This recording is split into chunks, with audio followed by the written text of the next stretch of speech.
Fire, fire, fire. Human experiments that actually happen. Why is it a teddy bear with a radioactive symbol? Did they like inject kids with uranium? What the hell? The CIA knew that it was breaking, you know, every moral, ethical, and legal law in the books to do The government would never do that. these experiments. Obviously. The most embarrassing aspect of the whole story was that the final results for this cruel test were not even noteworthy. He says he's not going to go on. Please continue. He says he doesn't want to go on. We must continue. Today, experiments have strict rules to protect people, but that wasn't always the case. In the past, researchers experimented on people without considering the consequences, and the damage often lasted a lifetime. In this video, we'll explore evil human experiments that actually happen, starting with the unsettling cases and ending with the most horrifying. So it is the new year, guys, and I want to encourage you guys to be the best version of yourselves you can be. I'm gonna be the worst version of myself. If you subscribe, and I promise to do my best to make the best videos I possibly can for you. I'm Visual Venture, and you are awesome. Thanks. MKUltra. For years, the MK. I went on a fucking absolute rabbit hole on this. Oh my gosh, that was around about the time I really got into Pizzagate, chat. Ultra experiments sounded like a made-up story. Many believed it was simply too cruel to be real. But in 1973, the truth came out. Declassified CIA files confirmed that MKUltra actually happened, and it involved illegal human experiments. It was the most secret program ever conducted by the CIA in the United States. But the worst part was not how extreme the experiments were. It was that people were forced to take part in it. MKUltra officially began in 1953. At that time, the CIA believed other countries were developing brainwashing and mind control techniques. But there was no evidence to confirm this. But the agency didn't want to fall behind, so they launched MKUltra. The goal was clear: find ways. It's still going on, isn't it? Well, you wouldn't know that unless you're a CIA agent, Mr. Chatter. To erase the memory and then control the mind. Can we actually like control a person's personality? Yes. Can we make them behave in certain ways, make them do something? MKUltra. It's really easy when you have a chat and then you say the word aboba and then they all start spamming aboba. That's MKUltra right there.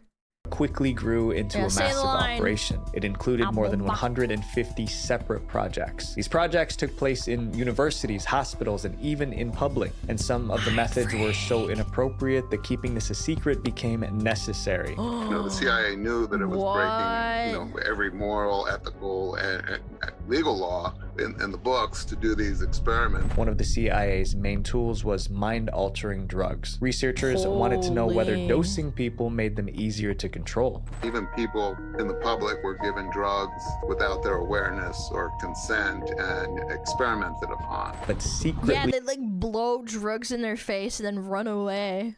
Dosing people sometimes ended in disaster. Frank Olson's story is a perfect example. Olson was a scientist working with US intelligence. In 1953, he attended a meeting with colleagues. During that meeting, the CIA spiked Olson's drink with a truth serum. He had no idea. Agents stood nearby and watched how it affected him. When the substance took effect, Olson became emotionally unstable. A witness described him as disoriented. The effect lasted for days. 1 week later, Olson was staying at a hotel. You're tripping for days? He suddenly woke up in the middle of the night and ran around the room in his underwear. Then he fell from a hotel window. He didn't survive. But Olson wasn't the only victim of MKUltra. Many MKUltra experiments took place in hospitals and psych wards. Oh yeah, However, for sure. some of the most damaging experiments occurred at the Allen Memorial. They did it in prisons too, I'm pretty sure, because like technically it's like, oh, they're not actually citizens and stuff. There's like loopholes in certain like not even countries. I would say it's not just exclusive to America, but like basically prisoners, like this is government property, they can do whatever they want.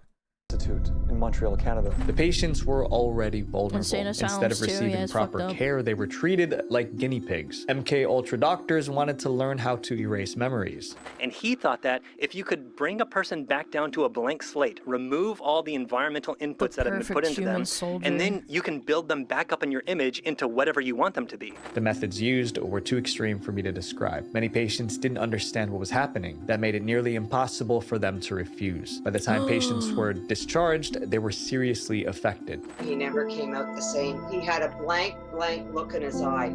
He didn't know who we were. He didn't know we were his daughters. MKUltra experiments also took place in prisons. What? Inmates were given substances That's and the reactions were terrifying. closely monitored. The program continued for nearly 10 years, and so many of the things they did were illegal. They were also experimenting with Yeah, but it's the government, so technically it's not illegal.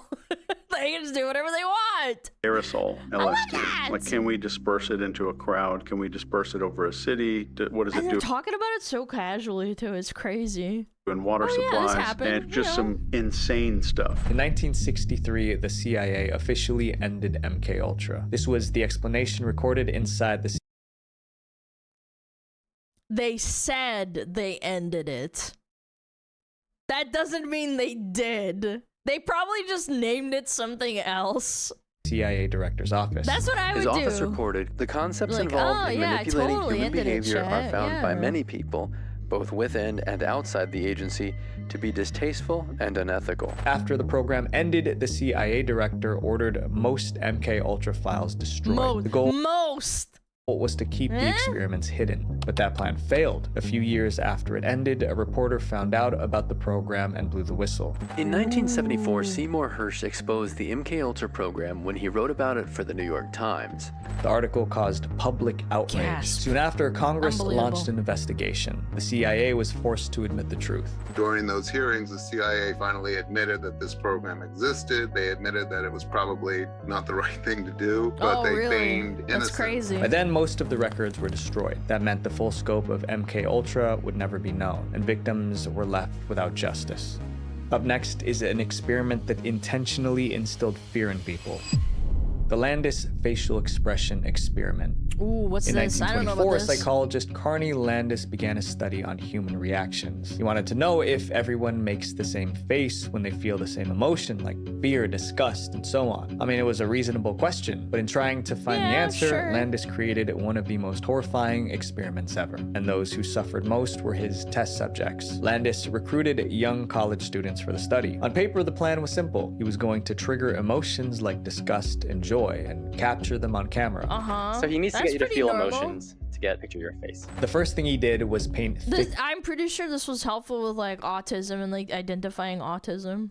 black lines across each not volunteer's mistaken. face. He said the markings would help track facial expressions in photos. Next, he mounted a camera on the wall. It was positioned to capture everything. At this point, it still looked like a normal psychology study, but things were about to get dark. Landis wanted to see the face people made when they felt uncomfortable. To trigger that reaction, he showed volunteers a set of unsettling images. Then he shows you medical photos of people with horrendous skin conditions. The volunteers were clearly distressed, and the camera recorded every reaction. Next, Landis moved on to fear.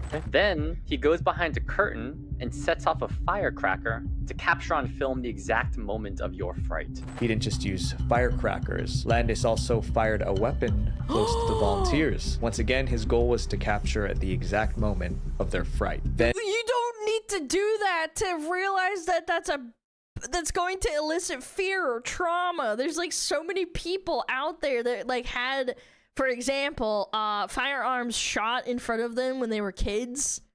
Yeah, it's so extra. Like, you don't need to do that. Like, the experiment escalated. Landis told the volunteers to close their eyes and stick their hands into a metal bucket. Inside, they felt something slimy. The bucket was full of live frogs, kicking and squirming. Landis recorded their expressions, but he wasn't finished. He instructed them to search the bottom of the bucket for an object. So after searching for through all these frogs for some time, finally, the participant found their surprise. Their hands touched a live electrical coil. An electrical shock ripped through their bodies. So the participants and the frogs too, probably. Largoba. were also getting shocked by that time. And that time, they were facial expressions were also recorded. Still, Landis wasn't satisfied. He wanted stronger reactions. Schizo. Landis brought out a small mouse. It was live. Then he ordered each volunteer to end the mouse. I had mice instead of my old apartment once, like 2 mice, and I felt so bad when I had to trap them because they obviously needed to die, otherwise they just come back. I can't imagine someone handing one to me that didn't do anything and like I had no choice. Like, what the fuck is wrong with you? And if they didn't, he would do it for them in front of them while they watched. Almost everyone asked Landis if he was joking. Smugglers. They quickly No, I would never do that to the smugglers.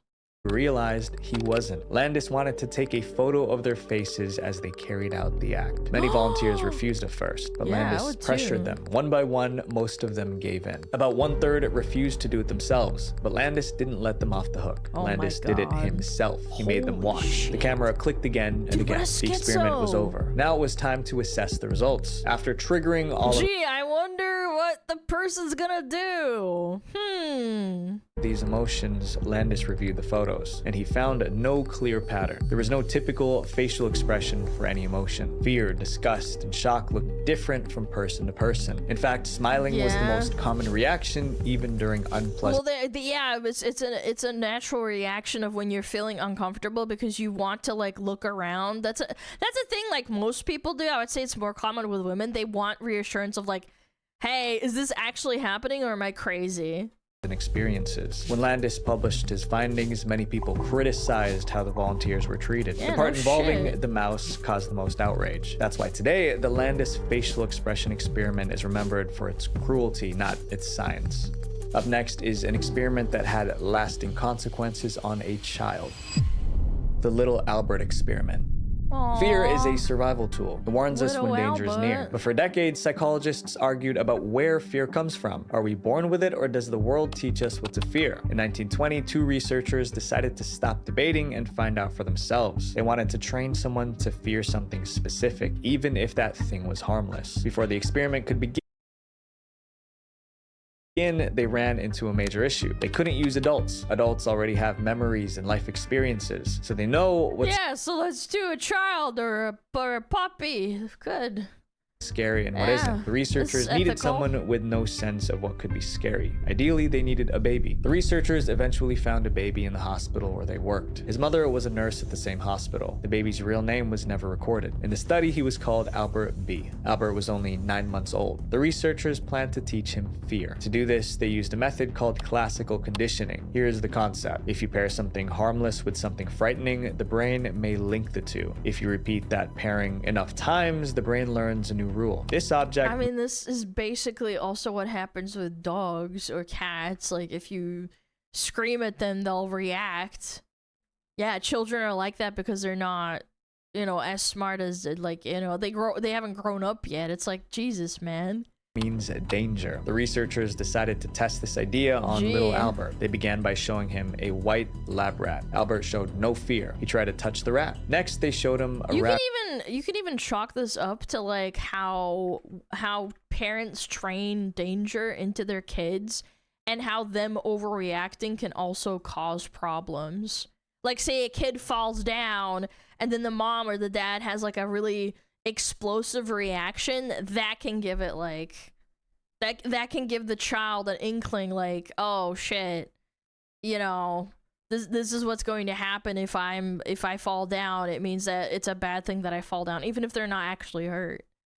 A dog and a monkey. None of the animals frightened him. First, as you see here, the investigators demonstrated that prior to conditioning, little Albert had no fears of any animals. At that point, the scientists needed a way to trigger fear. They struck a steel bar using a hammer. The noise startled Albert and he burst into tears. Now they knew what made him scared. The researchers showed Albert the rat again. He smiled and reached for it just like before. At that exact moment, they made the loud noise again. In the conditioning phase of the study, which was not filmed, the investigators struck a steel bar with a hammer whenever Albert reached for a rat. Albert heard the noise and cried. To strengthen the connection, they repeated the process. After several rounds, the scientists finally got the result they wanted. Albert didn't need to hear the noise anymore. Seeing the rat alone made him cry. The investigators believed that the child's reaction during this trial demonstrated his newly acquired fear of white rat. They successfully taught a baby to fear something specific, but the experiment wasn't over yet. The researchers wanted to see if Albert's fear would transfer to similar objects. So they placed a rabbit in front of Albert. It was white and furry, just like the rat. Albert cried. Next, they brought in a dog and a monkey. He cried again. It seemed Albert was scared of anything soft. Yeah, because you've already ingrained that this unfamiliar thing is going to hurt you or it's going to cause noises,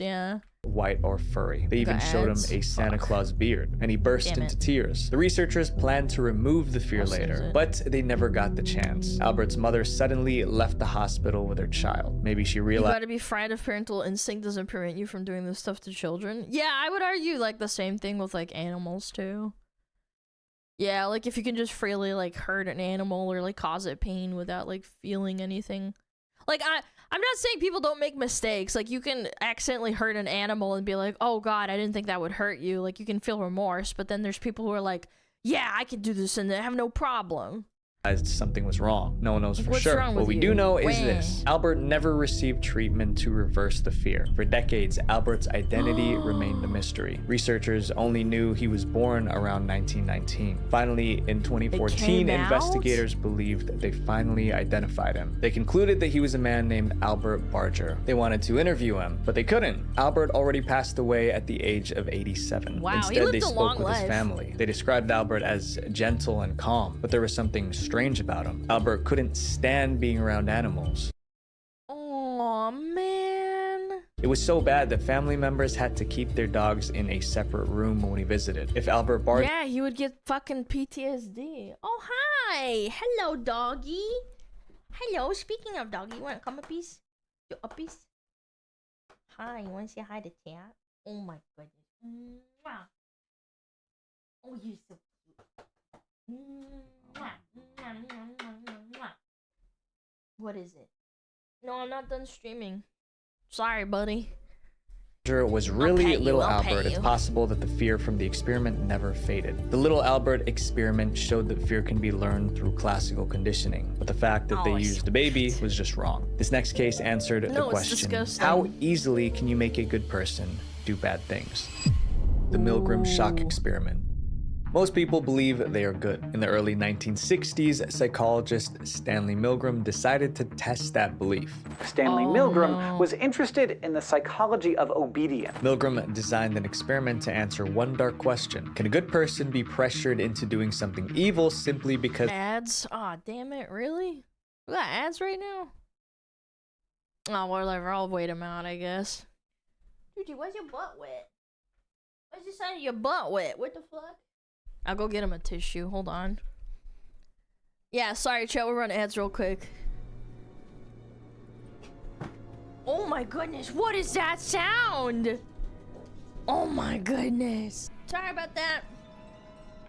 I think the cat licked him, and he had a bunch of goop on his butt. Because sometimes the cat likes to groom him.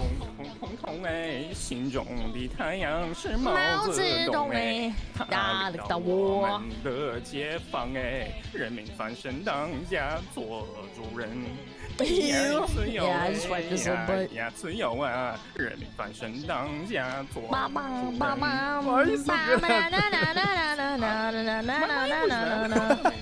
The cat did what? You know, like the base of the tail for a dog, like the fucking cat licks it sometimes because he thinks it's fun to like groom him. Yeah. My cat will like fucking lick him and like wash him. I hear my cat tries to lick my hair. Yeah, thankfully my cat doesn't really do that.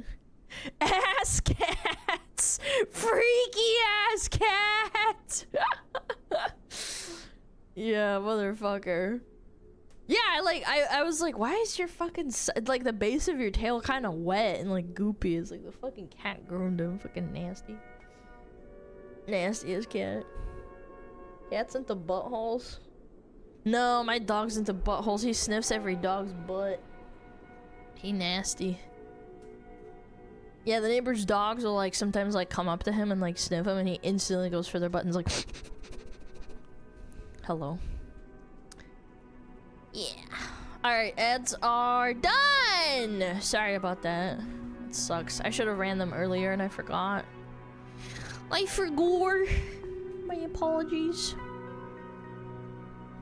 My apologies. Let's do it. Let's keep it going.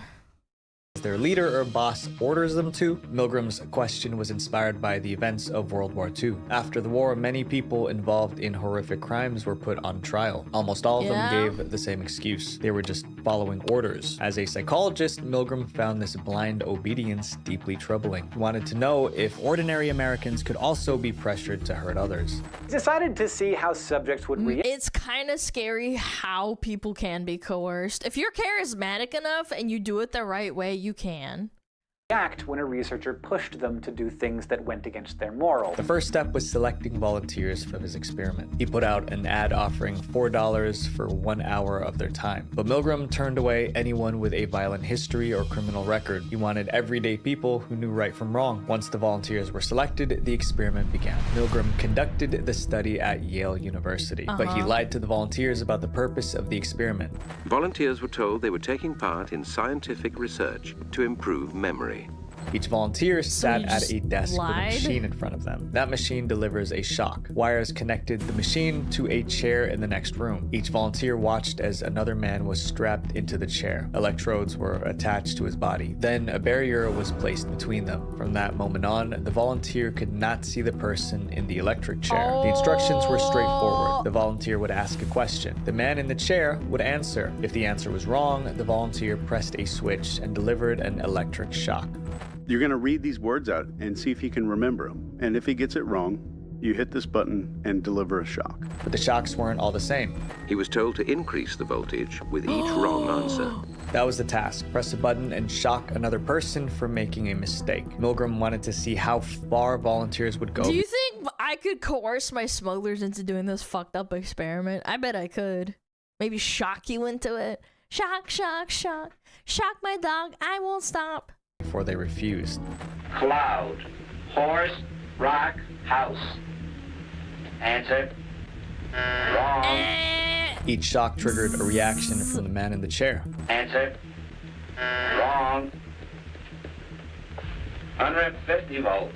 However, there was one more thing the volunteer didn't know. The man in the chair was an actor. He wasn't actually being shocked. His reactions were fake. As the experiment continued, the actor yelled to stop. Experiment, that's all. Get me out of here. Get me out of here, please. I refuse to go on. Let me out. At this point, the volunteers hesitated. He says he's not going to go on. Please continue. He says he doesn't want to go on.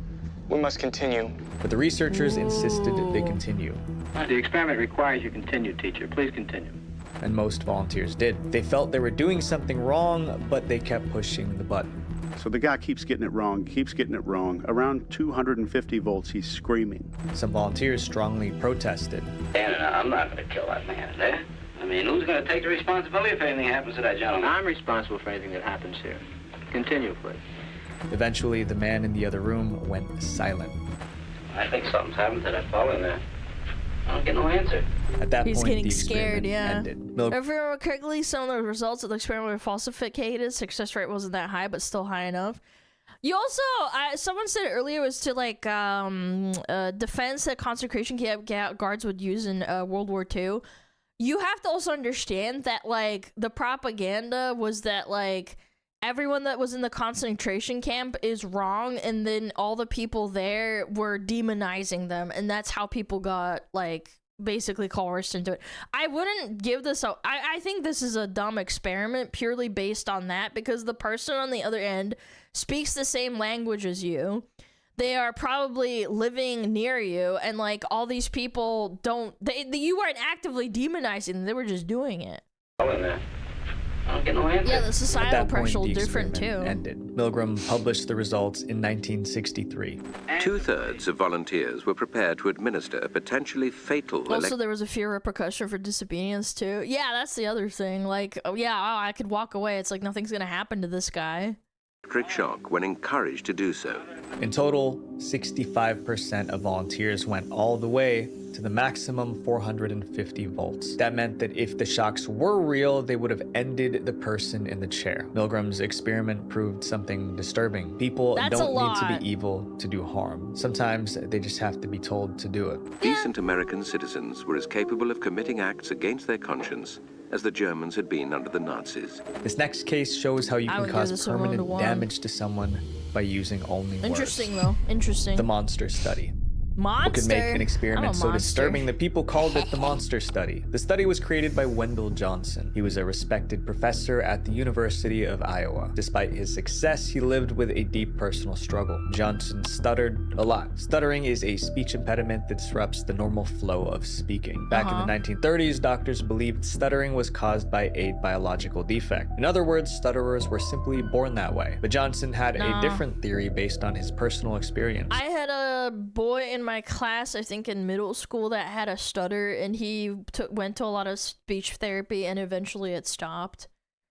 I think my dad's friend was also a stutterer, and he eventually got over it. It just depends. Like, you have to really, really try. It's a lot for some people to like unlearn their stutter. Sometimes it's anxiety, sometimes it's like something happened and they just like, yeah, they're like born like that. It really depends. Everyone's different, obviously. Apparently, he had spoken normally his whole life until the age of about 5 or 6, when a teacher told his parents that he was starting to exhibit a bit of a stutter. Yeah, and that can also make it worse. Like, you think it's psychologically like in your head. Comment from his teacher was a trigger. Johnson became anxious about speaking. Over time, he actually developed a stutter. Looking back, he concluded that it was a self-fulfilling prophecy. Had he not been so worried about not developing a stutter and so obsessed over his speech, he never would have become a stutterer. Johnson wanted to prove that stuttering was caused by negative feedback, not biology. To do this, Matt Mercer grew up with a stutter, and he's talked a lot about growing up with a speech therapy. That's astounding because he's such a good speaker, and like, just in general, I'm surprised to actually hear that. Matt Mercer is the guy that did the Critical Role. He was the DM, and he also voiced McCree. Yeah. Really good actor, or voice actor, I should say. Yeah. Samuel L. Jackson's sister. What the fuck? Every other word? Wait, Samuel L. Jackson had a stutter? Samuel L. Jackson had a stutter. He has managed a lifelong stutter since childhood, which was severe enough to have him stop speaking for nearly a year. He controls it by pretending to be other people, using breathing exercises, and notably using the word motherfucker to break the stuttering cycle. Wait, that's amazing. He's such an insane actor. I would have not known that. Say what again? Samuel L. Jackson had a stutter, or he has a stutter, I guess. That's insane. See, that's what I mean. Like, the human mind is so incomprehensible. He needed kids. She fell for it? I thought that was a joke. What do you mean she fell for it? This is GQ magazine. This is real. Yeah, this is GQ magazine. They wouldn't fucking say that, yeah. Samuel L. Jackson reveals the curse word that helped his stutter. Yeah, this is real. Wow. He could study without interference. In 1939, Johnson walked into an orphanage and told the staff a lie. Oh, you were quoting Pulp Fiction. Say what again? What? I double dare you! I double fucking dare you! He said he wanted to give the children speech therapy. The staff agreed, thinking Johnson was there to help. Johnson ran the study with his graduate student, Mary Tudor. Together, they selected 22 kids. Some were stutterers, others were not. The researchers divided them into 4 groups. The first group was made up of kids who already stuttered. The goal was to help them feel calm so that their stuttering stopped, so the researchers praised them all the time. Everyone in the second group was also a stutterer. In this case, the researchers wanted them to feel anxious so their stutter would worsen. Therefore, they were criticized constantly. The third group was full of children who spoke normally. They were praised and encouraged to keep speaking just the way they were. Then there was the final group. These children spoke perfectly before the study, but the researchers wanted to make them start stuttering. To achieve that, they were constantly criticized. They were accused of stuttering even when the experiment would have been fine if they did the positive praise and then left the other kids alone. If they did the ones with the actual stutter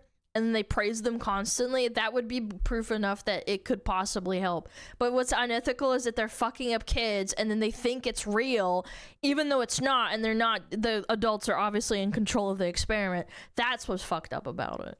words were clear. They were told, you must try to stop yourself immediately. Use your willpower. Do anything to keep from stuttering. Don't ever speak unless you can do it right. After that, the researchers recorded what happened to each group. The two groups that received negative feedback were deeply affected. The children who already stuttered became more anxious, and just like Johnson predicted, their stuttering got worse. But what about those the researchers were trying to turn into stutterers? Well, that didn't work. The criticism did not make them suddenly start stuttering. However, it shattered their self-confidence. Every child in this group began to struggle in school. Some of them refused to talk, even to their friends. One was so distressed. Yeah, and kids are impressionable. Like if an adult starts yelling and screaming at you, like, and you don't know, because they don't have the foresight or the experience to know when someone's fucking lying, and they have no confidence.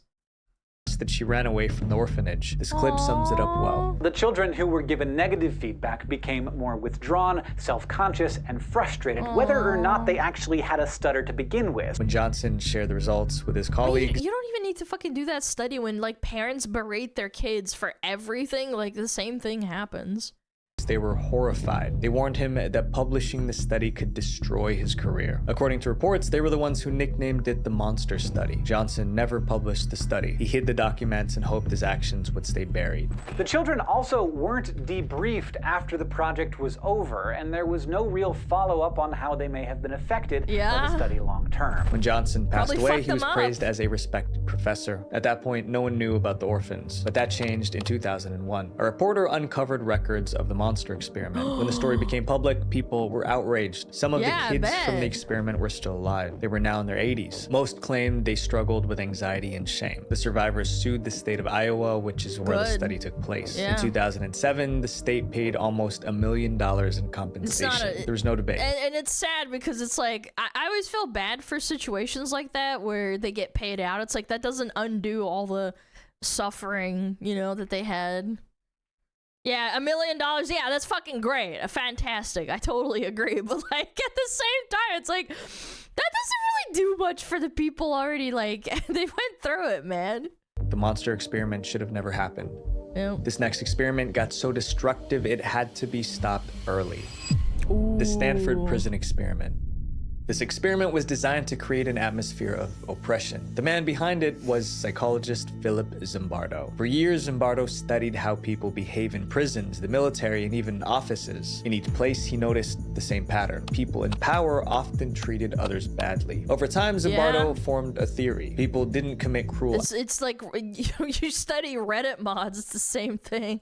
Acts because they were born evil. They did them because the situation allowed it. Simply put, power can bring out the worst in people, but it was only a theory. To test it, he needed to create an environment where power could be abused. That idea became the Stanford prison experiment. Zimbardo built a makeshift prison in the basement of a college building. Cameras were installed to record everything that happened. He added cells, a prison yard, and a guard station. The goal was to make the prison feel real enough to shape behavior. Next, he selected 24 college students to take part in the 2-week experiment. Zimbardo split them up into 2 groups. One group became guards, the other became prisoners. To help the guards feel powerful, Zimbardo gave them whistles, batons, and mirrored sunglasses. The sunglasses hid the guards' eyes, making it easier to act without empathy. Zimbardo never told the guards to be cruel or misuse their power. He simply gave them authority and I'm telling you, it's a Reddit experiment mod. You give someone a Reddit, you give them all the power they can, you don't tell them to do anything, they'll still fuck up everything. What happened. They'll do what the prisoners, they want to do. On the other hand, were stripped of anything personal. They wore identical clothing that erased their individuality. Their names were replaced with ID numbers. So that they would begin to think of themselves anonymously as numbers and no longer as people with names and identities. You could argue that usernames are just like that. You don't feel bad about like banning them or telling them that they're horrible people. Dehumanizing 101 wasn't around yet. I know I'm making a joke, chat. The imbalance is clear. On the first day, they had Reddit in the 1970s, did they say? The guards were polite 1960s? and careful. They still saw the prisoners as fellow students. This is unbelievable. So should I use my real name now? No, don't do that. They tried to do that with Blizzard for Battle.net, where they basically take people's real life names and attach them so that they would be less inclined to say horrible stuff online. But it just ultimately made it worse because now their online like personalities are linked to their real name and people just harass them. So don't do that. That doesn't help. Soon the mood began to shift. On day 2, there was a very sharp change in the whole nature of what was happening in that prison. The guards started raising their voices. What? Guards punished prisoners for minor mistakes. Their authority was settling in. The guards then began to escalate their use of power. Some of them had prisoners clean out toilet bowls with their bare hands. If a prisoner resisted, they were locked in a small closet. This was their version of solitary confinement. Within the first 4 days, 3 prisoners were so affected that they were released. By the 5th day, the remaining prisoners looked exhausted. When they lined up for inspection, they seemed scared. Aww. You see how he did that, boy? Yes, sir, Mr. Craig.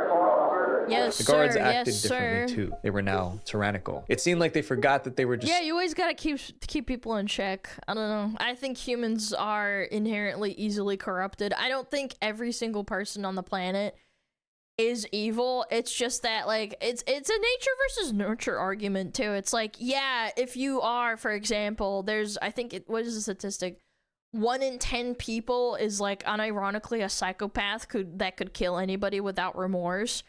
But the ones that do act on it is very few because they grew up in a good environment. Maybe they had good parents or they just have like a normal job. They might not have emotions. They would be capable of killing without remorse, but they never turn into serial killers. They don't. Or like 1 in 4. I think that's a sociopathy statistic. Anyway, it's not the point. Like, the point is that even in this chat, statistically speaking, there's probably someone here who has no emotions, and I don't mean like in the emo, I feel nothing. Like, I mean, literally, you are a psychopath. Maybe you are diagnosed, maybe you're not. But statistically speaking, it's probably true. But you probably wouldn't kill someone because you're probably a nice person. You grew up in a decent environment, and you wouldn't think of doing it. Or maybe you do think of doing it, you just don't act on it. And that's fine. Like, you just exist in society, and you live among us just like a normal person. And that's okay. Students in an experiment. The situation was out of control. It was just a matter of time before someone got hurt. And at that point, we said, enough, we have to end this. The experiment was scheduled to last 14 days, but Zimbardo shut it down on the 6th day. In 1972, Zimbardo talked about his experiment at conferences. He also released a film showing real footage of what happened. Only if I could get away with it. Yeah, that's why we have rules and stuff sometimes, you know? Reaction was intense. Some people refused to believe the results. Arrested. They argued that Zimbardo unknowingly keep an eye on selected that guy. people who were predisposed to authoritarianism. But others believed the experiment proved Zimbardo's theory. Normal people can change when placed into powerful or powerless. Absolutely, I truly believe that. Yeah, even the nicest person can become corrupted with power. Decades later, the Stanford prison experiment is still debated. The consequences of this next experiment affected thousands of people and lasted for decades. Project 4.1. Project 4.1 was officially described as a medical study. Scientists wanted to understand how radiation affects the human body, but this experiment was never planned in advance. It began because of a disaster. In the early 1940s, the US set out to build the most powerful weapon ever created, a nuclear bomb. But there was only one way to know if they were on the right track. They needed to test the nukes they were making. Testing meant detonation. The military needed a remote location to blow stuff up without drawing attention. They chose the Marshall Islands in the Pacific Ocean. SpongeBob! The Marshall Islands is mostly made up of atolls, which are ring-shaped coral reefs with a lagoon in the middle. But those islands weren't empty. People lived there. Oh, I've Nuclear heard of this, testing in that region put the locals at risk. But the military No, unironically, SpongeBob was inspired by the Bikini Atoll. Yeah. moved forward anyway. Yeah, the Between nuclear bomb 1946 word. and 1958, the US carried out a series of nuclear tests, detonating 67 giant bombs in the Marshall Islands. The tests continued for years. The explosions grew more all the powerful. It was just a radiation. matter of time before something went wrong. On March 1st, 1954, the military carried out another test. The shockwave visibly roared across the ocean and hit the camera ship miles away. But scientists miscalculated the strength of the blast. It was more than twice as powerful as predicted. A cloud of radioactive debris shot into the sky, and it drifted toward the nearby islands. And then there was the wind. It blew in a different Bikini direction than what Atoll, the there it scientists is. expected. and carried nuclear fallout to nearby populated islands. On the ground, locals noticed something falling from the sky. It looked like powder. My cousin Erosi, he was on top of a tree whenever the powder fell. Kids played in the powder. Adults touched it. Everyone breathed it in. It got on everything. Clothing, food, and even toys that You're the just kids living on a timer at that point. played with. The exposure continued for days. They had no idea that it was toxic. After the fallout, the researchers faced How would a choice. they know? They could warn Even the locals scientists and barely knew evacuate anything. them, or they could treat it as a research opportunity. Behind closed doors, military leaders and scientists made their decision. Instead of evacuating the locals, they decided to use them as test subjects. They called it Project 4.1. The US knew the danger that the contamination posed, but didn't share that information with the locals. As health problems began to appear, medical teams arrived on the islands. They claimed they were there to help, and they did provide some medical care, but in reality, they were mostly collecting data. And after testing nuclear weapons on their islands, the US studied the Marshallese people without their consent. The experiment continued for years. Findings from Project Just don't 4.1 get were caught, published Lamau. in US medical journals. The health effects were studied, documented, and shared. Eventually, the Marshallese became their own nation. The Marshall Islands gained its independence from the United States in 1979. By then, many locals already understood they were harmed by the testing. In the 1990s, newly declassified Probably birth documents defects revealed and more stuff, details too. about Project 4.1. Finally, the world realized how the victims were treated as test subjects. The project was condemned worldwide. Some even believed the radiation exposure. The very similar thing happened during Chernobyl. They downplayed it and said like, oh, you know, it didn't actually happen. And anyone that's suffering from this is like, it's not happening. They basically like lied. Any government, any country does this to like upplay their strength and downplay their weaknesses. Even something like, oh, these people are being affected by something that like was an actual accident. It doesn't matter. It makes you look weak. Exposure wasn't accidental Happens and that it was all the time. premeditated. Sadly, decades later, many Marshallese people are still living with the effects of the blast. History taught us a lesson through these experiments. When we treat people like test subjects, we lose our humanity. Yeah, My friends, true. progress should never come at the cost of innocent people's lives. Or animals. So whatever you're building, make sure you're I'm not an animal destroying someone advocate. else to get there. Visual venture.